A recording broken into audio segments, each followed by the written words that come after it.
Fala, meu SPC, minha Serasa, meus amigos lisonários. Hoje o assunto é polêmico. Vai ter gente que vai me detestar e vão ter pessoas que vão concordar com tudo que eu vou falar aqui. O assunto são os bancos, essas empresas que fazem de tudo para ferrar literalmente com a sua vida. Dá uma olhada nesse comentário. Banco me cobrando seguro não contratado. O banco em que fui obrigado a abrir uma conta salário começou a me cobrar R$ 9,99 de um seguro para o cartão de crédito, o qual eu não contratei em momento algum. Como eu só uso a conta para receber o salário e retirar o dinheiro, ela está sempre zerada. A cobrança desse seguro, que é um débito automático, negativa o meu saldo e ainda me cobra juros por entrar no cheque especial. Isso é um absurdo, né? Já começando por aqui, algumas empresas que dão apenas a opção de um banco para que a pessoa possa receber o salário.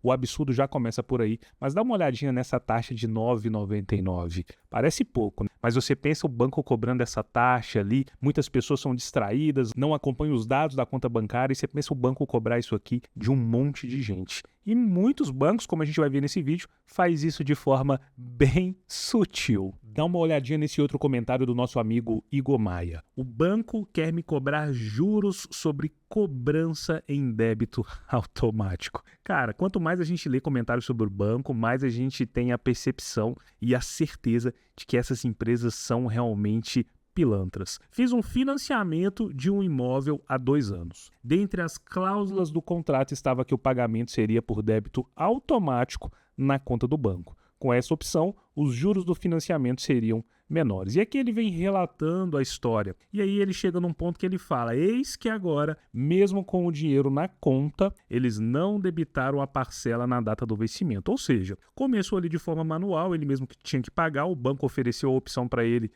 do débito automático. E isso é algo bom, evita esse trabalho, você pode esquecer ali de determinada fatura. Mas o problema é que o banco, ele passou a não cobrar o débito automático e aí a fatura se atrasava e depois ele passou a cobrar juros por isso. E aqui ele fala: da primeira vez até quiseram negativar o meu nome no SPC. Isso realmente é algo lamentável. Parece uma coisa de outro mundo, mas acontece com muitas pessoas. Então, uma coisa que você nunca pode na sua vida é se iludir com os bancos. E aqui nesse vídeo eu vou te mostrar 7 verdades sobre o dinheiro que os bancos não querem de forma alguma que você saiba. E você precisa começar levando para sua vida a ideia de que o banco, ele não quer o seu bem. Não se iluda. O banco, ele ganha quando você perde. E como que uma empresa que ganha, que lucra, quando você está se lascando, ela pode querer o seu bem? Então, tem gente que fica iludida com as instituições financeiras,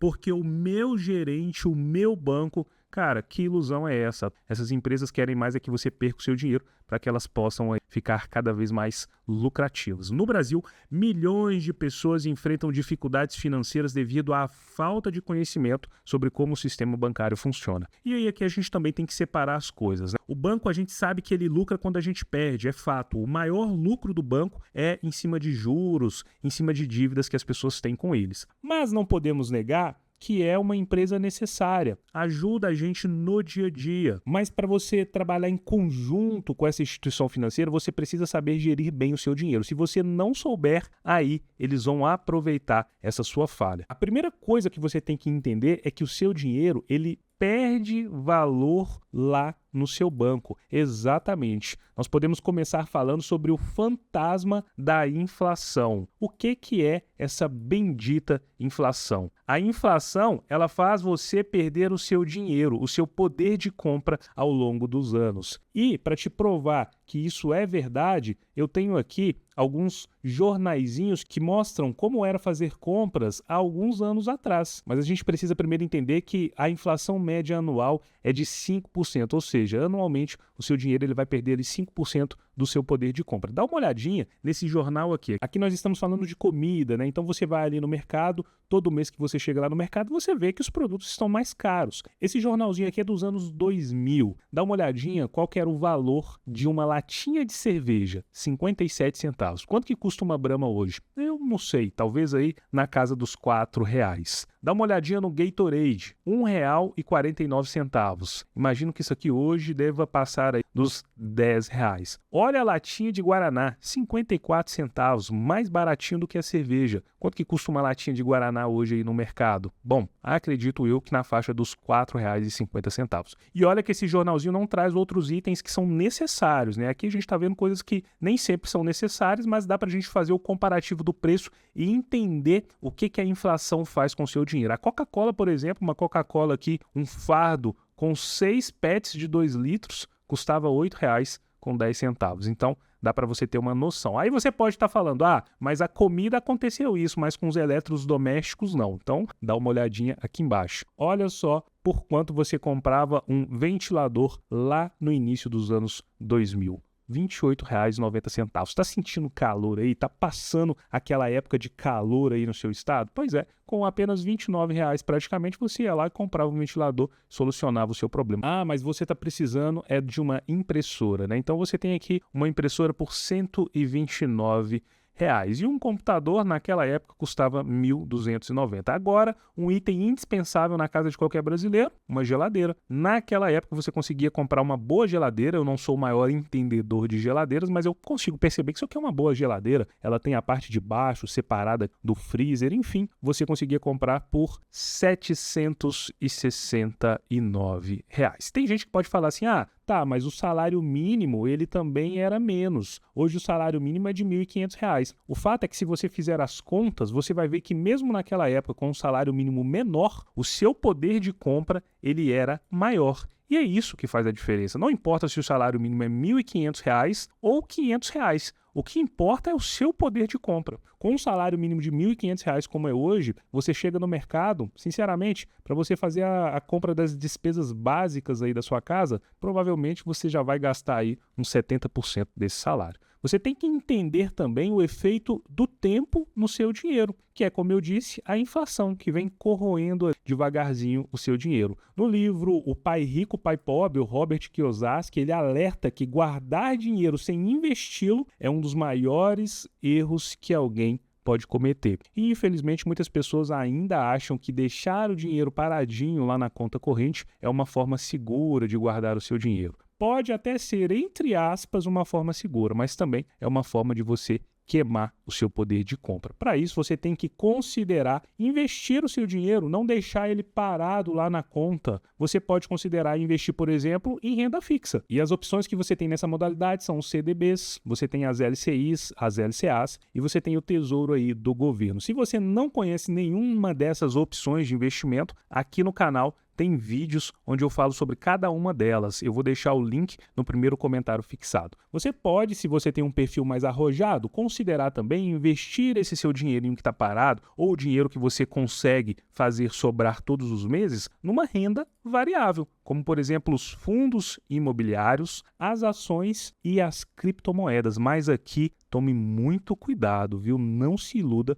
porque a chance de você perder dinheiro nas criptomoedas são enormes. Então, para você investir nesse tipo de ativo, você precisa realmente estudar e estudar muito. Mas uma coisa é fato, você precisa investir em opções que superem a inflação. Exatamente. Por quê? Como a inflação ela corrói o seu poder de compra, então se você tem um dinheirinho ali parado ou um dinheirinho que você investe todos os meses, você precisa superar essa corrosão que a inflação gera no seu patrimônio. Aqui nós temos dados interessantíssimos sobre, por exemplo, a poupança, que é um tipo, entre aspas, de investimento que você deve esquecer. A poupança, ela realmente não presta. Dá uma olhadinha, cenários de rentabilidade da poupança versus inflação. A caderneta de poupança ainda, infelizmente, continua sendo o investimento mais utilizado, segundo o estudo Raio-X do Investidor Brasileiro. 68% dos investidores deixam o seu dinheiro na poupança. E aqui a gente sabe que algumas pessoas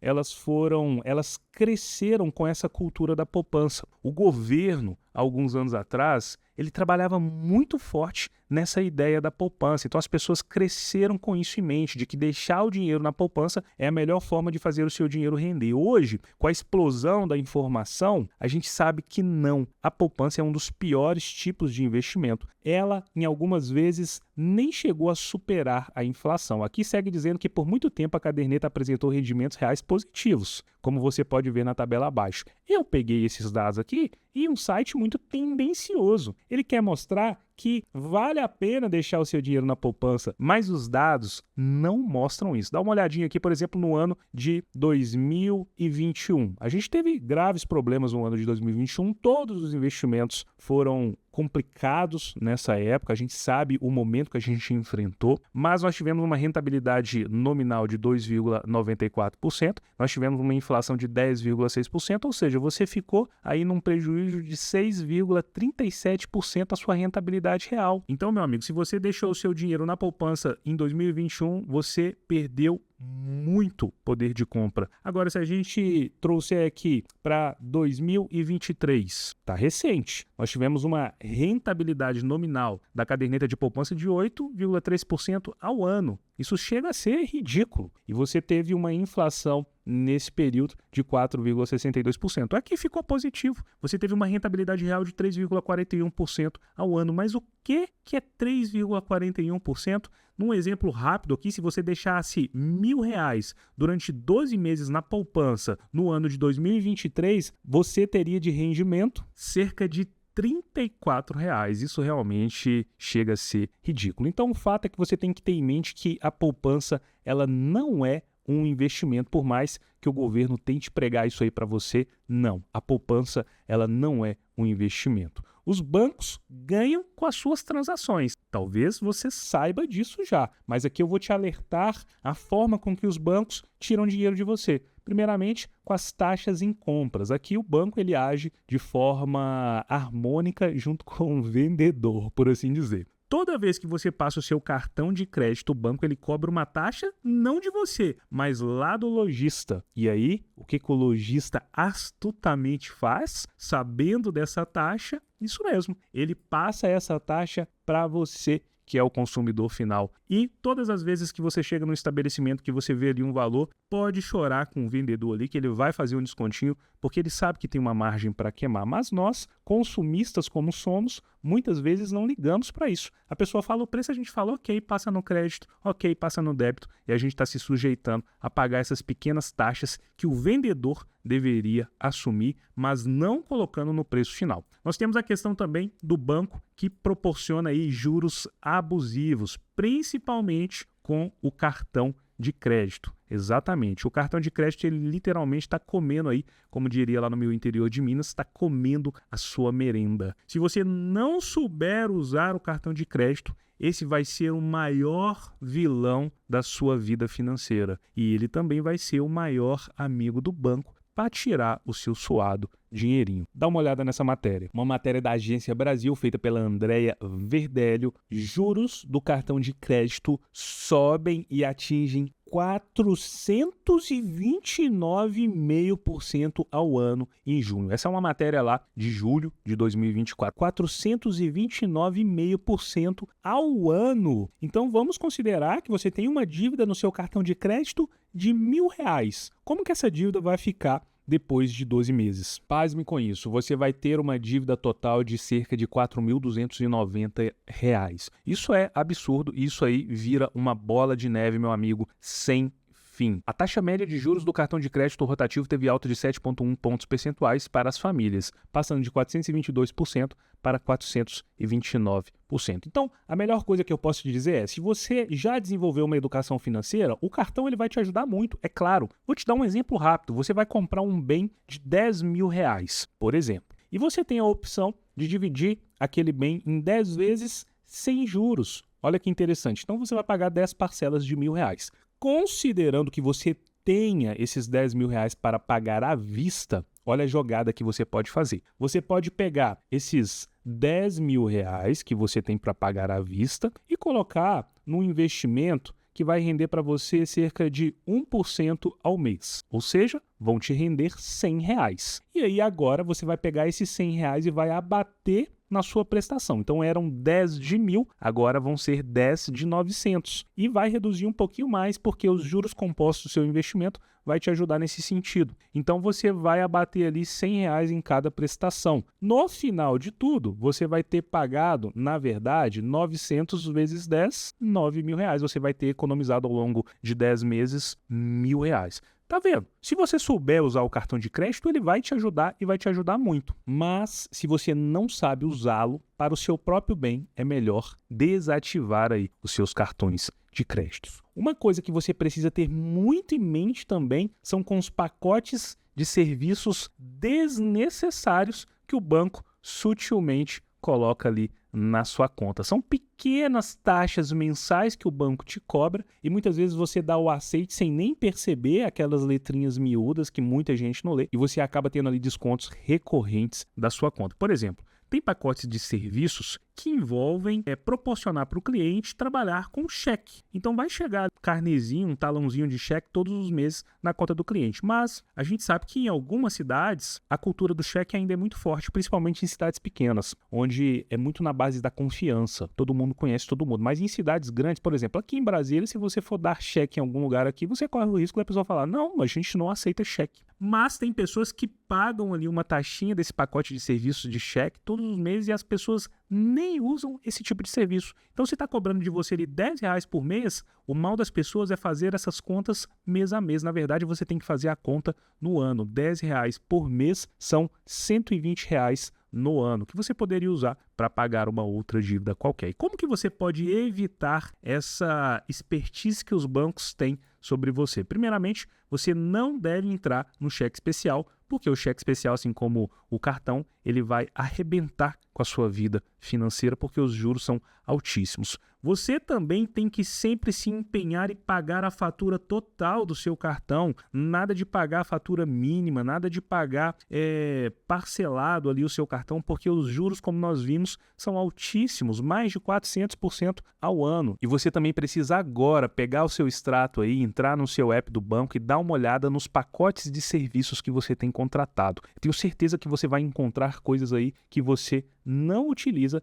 e vai ser uma forma de você economizar um dinheiro e não deixar o seu banco cada vez mais rico. Você tem que ter em mente que o seu dinheiro também ele não é físico. Isso aqui parece meio confuso, mas é uma verdade. Os bancos, quando você coloca o seu dinheirinho lá, ele usa o seu dinheiro. É assim que o banco ganha dinheiro em cima de você. O dinheiro ele não vai ficar ali guardadinho, bonitinho, esperando você sacar ele. O banco ele vai pegar esse seu dinheiro e vai usar ele para fazer empréstimo para outras pessoas, gerando mais lucro para os bancos. Isso é o que o banco faz com o seu dinheiro que você deixa lá paradinho. Você já ouviu falar, por exemplo, em banco de reserva fracionária? Poucas pessoas já ouviram falar sobre esse assunto, mas eu vou esclarecer para você aqui o que é. Ele é um sistema bancário que permite ao seu banco emprestar mais dinheiro do que ele tem em caixa. Dá uma olhadinha nessa situação aqui. O banco, ele empresta mais do que ele tem. Você consegue entender o problema que isso pode gerar? Sim, meus amigos, isso pode gerar um grave problema, porque se todo mundo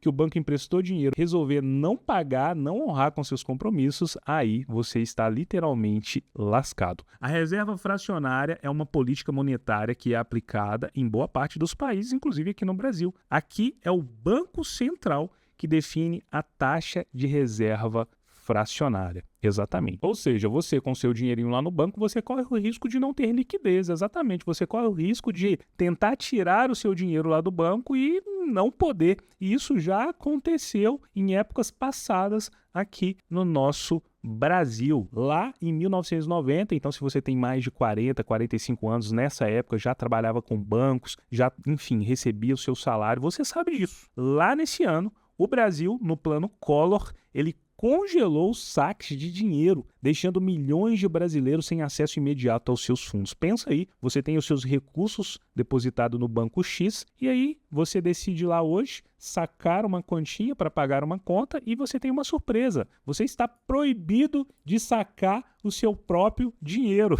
Qual que foi o resultado disso? lá em 1990, é claro, o povo ficou indignado, revoltado. Como assim? O que está acontecendo? Quem que esse Collor acha que é? Dá uma olhada nessa matéria. Uma matéria do UOL que diz o título: Entre infartos, falências e... Eu não vou nem pronunciar essa palavra para não correr nem o risco do YouTube prejudicar esse vídeo. Os 30 anos do confisco da poupança. Isso mesmo. E aqui tem todo o relato. Até hoje, a jornalista Miriam Leitão, editora da Economia do Jornal do Brasil, em 1990, não se esquece da coletiva de imprensa que o presidente à época deu, que foi o Fernando Collor. Naquele dia, a matéria segue falando que foi um dia confuso, que gerou muitos problemas aos brasileiros. E, em meio ao pacote econômico que aquele governo levou para o povo naquele dia, e foram 27 medidas, então foi um pacote robusto, mas dentre todas essas medidas, o que deixou o pânico instaurado foi que cerca de 80% do dinheiro aplicado não só em cadernetas de poupança e em contas correntes, mas também em aplicações financeiras, como o famoso overnight, ficou retido num banco central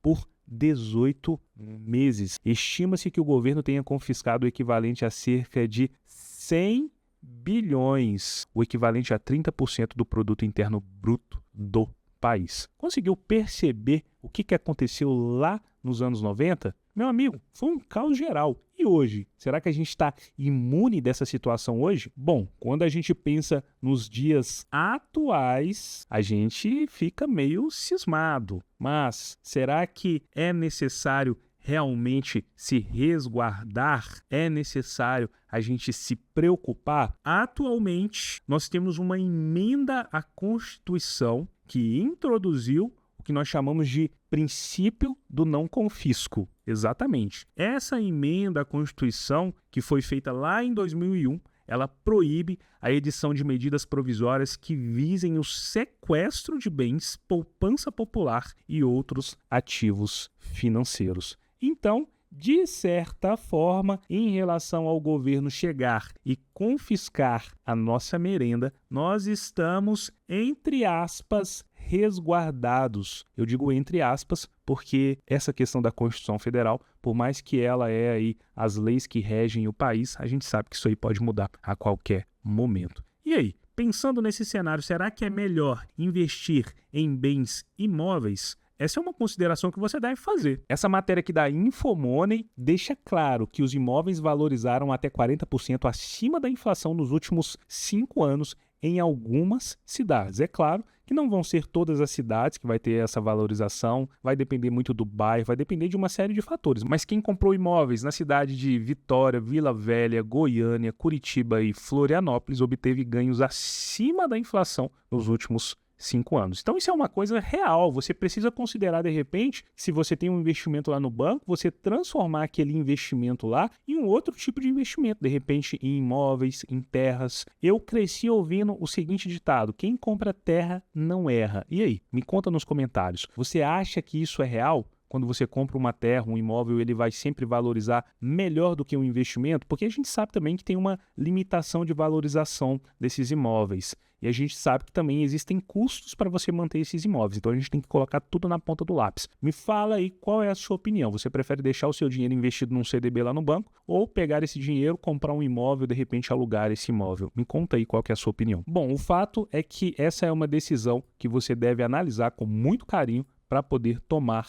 Não pode ser assim sem pensar. Mas uma coisa também que você deve ficar esperto é que os banqueiros, eles não são seus amigos. Isso mesmo. Tem gente que fica assim: porque o meu gerente, ele falou para mim, invista nisso aqui, porque isso aqui vai ter uma rentabilidade acima da inflação e não sei o quê. O meu gerente, pobre coitado que pensa assim. Tem gente que fala assim também, o meu banco, né? Como se a pessoa ela fosse dona ali ou uma sócia daquele banco. E tem gente que acha que é sócio só porque tem 2 ou 3 ações daquele banco. Por favor, você tem que entender que aquela pessoa gentil que te recebe com um sorriso, te leva para sentar, te serve um cafezinho e que você chama de meu gerente, ele tem metas a bater. Isso mesmo, metas de vendas. E ele vai vender para os seus produtos Claro que é para você. Os gerentes de banco, eles têm metas de venda e podem oferecer produtos financeiros que não são vantajosos para você. Você acha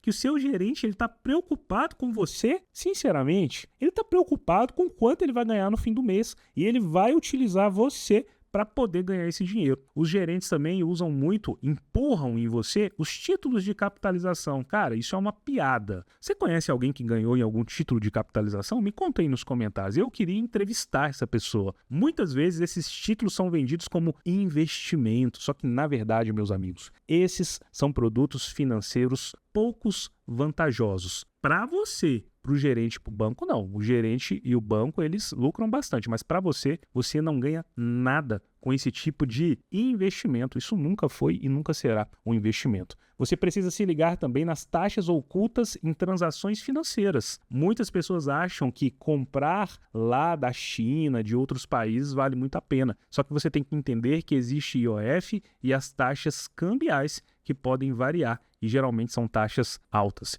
E você precisa também saber sobre o spread cambial. Alguns bancos eles cobram taxas extras quando você compra em outra moeda, o que vai fazer com que a sua compra, no final das contas, fique mais cara você trazer um produto lá da China, dos Estados Unidos, do que se você comprasse ele aqui no Brasil. E ainda tem a questão alfandegária também, que se o seu produto para lá na alfândega, você vai literalmente chorar. É muita tristeza e o seu produto acaba saindo mais caro. Você precisa, isso aqui é uma regra, sempre verificar os seus extratos e as suas faturas, porque lá, como a gente já falou nesse vídeo, você pode encontrar algumas taxas que são indesejadas. Os bancos frequentemente incluem tarifas ocultas, seguros embutidos e cobranças inesperadas em contas correntes. E aqui faltou eu terminar de digitar, que são os cartões de crédito. Vamos colocar aqui então, cartões de crédito. Exatamente isso. Mas o banco ele te cobra sem você autorizar? Negativo. O banco ele vai te iludir. O banco vai te levar ao erro, porque ele vai te mostrar ali um contrato, umas letrinhas pequenas, você vai estar assinando uma coisa que você realmente precisa, só que junto com aquilo vai vir outras coisas, um seguro, umas taxinhas bem pequenas, R$ 4,99, R$ 3,50, R$ 9,99, e muitas pessoas acabam deixando isso de lado, achando que é pouco, mas quando você faz a somatória anual, você vê que é muito dinheiro. E como que você pode evitar isso, essa situação aí que é realmente muito chata? Monitorando os seus extratos e contestando qualquer cobrança indevida imediatamente. O problema é que tem pessoas que recebem lá o extrato do cartão, o extrato da conta, a pessoa não está nem aí. A pessoa gasta tanto, ela tem uma desorganização financeira tão grande que quando ela vê lá menos R$ 4,99 e uma sigla, ela não está nem aí para aquilo. Ela fala, meu Deus, isso aqui deve ser algum juro que eu paguei de alguma coisa, isso aqui deve ser uma compra que eu fiz. A pessoa não sabe, ela está perdida financeiramente. Não seja esse tipo de pessoa, tá? E aí, você tem que levar em consideração também as suas movimentações financeiras. Elas são sempre monitoradas. Ultimamente aí nós vimos falar sobre essa questão da taxação do Pix, caiu por terra, houve uma pressão muito grande aí do público brasileiro, mas não se engane, viu? As suas movimentações ali de determinados valores, elas chamam a atenção da Receita Federal. E se você não declara esses valores, você vai ter o problema de cair na malha fina e você vai pagar aí realmente multas muito altas. Então, sempre procure andar de forma honesta. Declare o que tiver de ser declarado. Você tem que saber que informação, no mundo em que nós vivemos, ela é poder. Você precisa proteger o seu dinheiro e tomar decisões financeiras mais inteligentes. Nesse vídeo eu quis te mostrar a forma sutil com que o banco age para tirar o seu dinheiro. Se você pegar o histórico de lucros dos bancos, você vai ficar abismado. E é assim que o banco lucra, com aquelas pessoas que estão perdendo dinheiro, que estão emboladas em dívidas, que não têm uma boa educação financeira. E você, lisonário, a partir de hoje você não é mais essa pessoa. Por quê? Tenho certeza que você se inscreveu aqui no canal Lisonário. Aqui eu trago vídeo todos os dias com o intuito de ajudar as pessoas. E eu recebo muitas críticas em alguns vídeos porque muitas vezes eu trago a minha opinião pessoal. E é isso mesmo, eu sempre vou trazer o meu ponto de vista sobre determinados assuntos. Claro que nem sempre eu vou estar certo, é por isso que a gente tem aí os comentários abaixo, onde você pode deixar o seu comentário, eu respondo todos os comentários e a gente vai trocar uma ideia sobre esses assuntos. Sobre o vídeo de hoje, qual que é a sua opinião sobre o banco? Você está satisfeito com o serviço que o seu banco presta atualmente? Me conta aí e eu te espero no próximo vídeo. Grande abraço e até lá!